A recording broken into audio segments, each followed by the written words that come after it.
We have a very serious situation on our hands here in the United States because there's about 55,000 people that die every single year here in the US because of this one thing.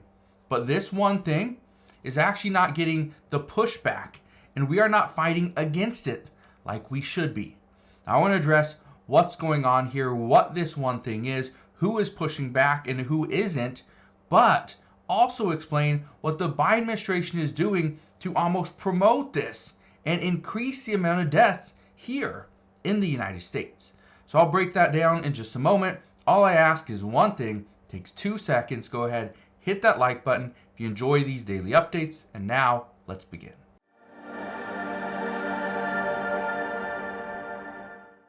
So what is happening right now? Well, there's multiple things happening right now that are impacting thousands and thousands of people, which technically is impacting millions and millions of people here in the United States. But here's what's going on. Right now, lawmakers are attempting to pass different bills. They're attempting to push their agenda forward. Here's the problem. Many lawmakers over the years, and I'm going to show you 2 different examples in today's video, but Democrats over the last few years have passed certain pieces of legislation. In this legislation, what happened is it was too much.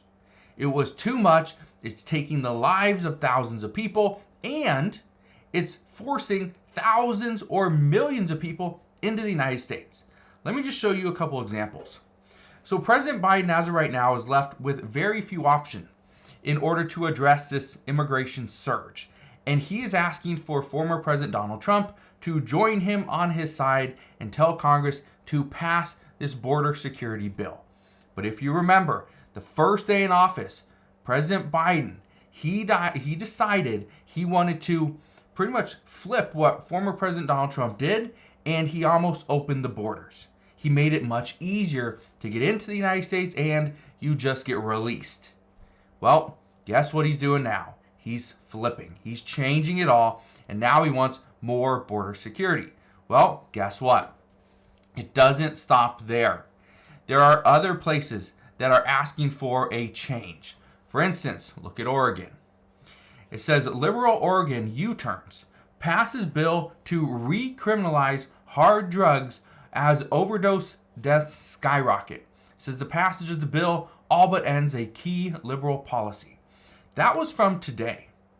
The reason why I bring this to your attention is because the issue down at the U.S. southern border is, there's multiple issues. One of which, there's too many people entering into the United States at this time.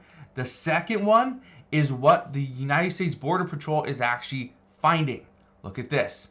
It says Border Patrol agents seize $130,000 worth of fentanyl pills from a U.S. citizen. So not only is border security impacting us because of illegal immigration, but now we have a U.S. citizen trying to pass $130,000 in fentanyl pills? That's massive. You know why that's a big deal? Look at this. There's a 300% surge in deaths of unhoused people in LA amid a fentanyl and housing crisis. That's just one story, okay? But I want to get back to this one. What's going on in Oregon? Because Oregon, back in 2020, just to give you an idea, they passed a bill that was going to decriminalize small amounts of drugs. Well, guess what? We have seen there, especially down in Portland. If you ever go down to Portland, you will see just thousands of people that are homeless, living on the streets, living under overpasses. They are just everywhere, under trees and parks, everywhere. Now, here's the thing. Oregon, they voted 58% of people were voted for this back in 2020. 58%. Today, 56% of those people opposed the bill. They want it reversed, which it has been. But why? Well, here's what we know. The initial reports when Oregon first passed this back in 2020 was they were wanting to promote rehabilitation, and they wanted to have less people getting jail sentences. So that's exactly what happened. However, unfortunately, today, they say this has gone too far. Nobody is entering these rehabilitation centers, and nobody's going to jail. Just to take it one step further, on Fox News, they were showing how much money the state is paying. Well, when you get a fine for drug possession, it's a $100 fine. That's it. Okay? $100. Guess what? People were not really paying that. They weren't paying the $100. And on top of that $100, they were supposed to call a rehabilitation hotline. Well, guess what? Only 1% of people, just 1% of people that received the fine of $100 actually called that hotline. So the amount of money that the state was paying for those phone calls was about $7,000 per call. Yeah, $7,000. So now the state says we need to change things. We were putting money into the wrong places. Now we need to make an adjustment. So now they're reversing course. Well, guess what? This is happening all over the United States, where some laws, and this happens, it's not just a Democratic problem, it's a Republican problem as well, where we go out there and we think, oh, we got the best idea, it's going to work, we're just going to allow millions of people into the United States, we will give them what they need to get started, like food, healthcare, and housing. Then we'll expedite a work permit for them, we will send them out there into the real world, and they will do just fine. Well, it doesn't work like that. When you try to do too much, it actually does much less.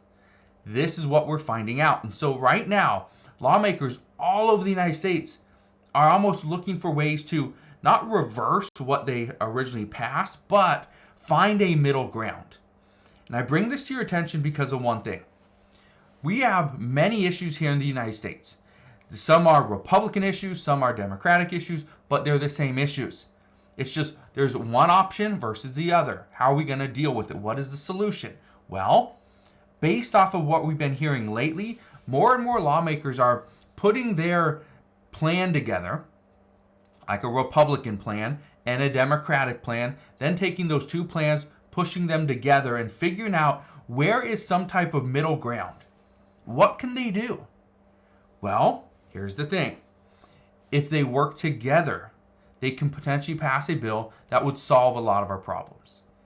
The biggest problem right now, the one problem that many people are looking at, and that could determine who is the next president of the United States, is what is the border security, what is this situation going to look like?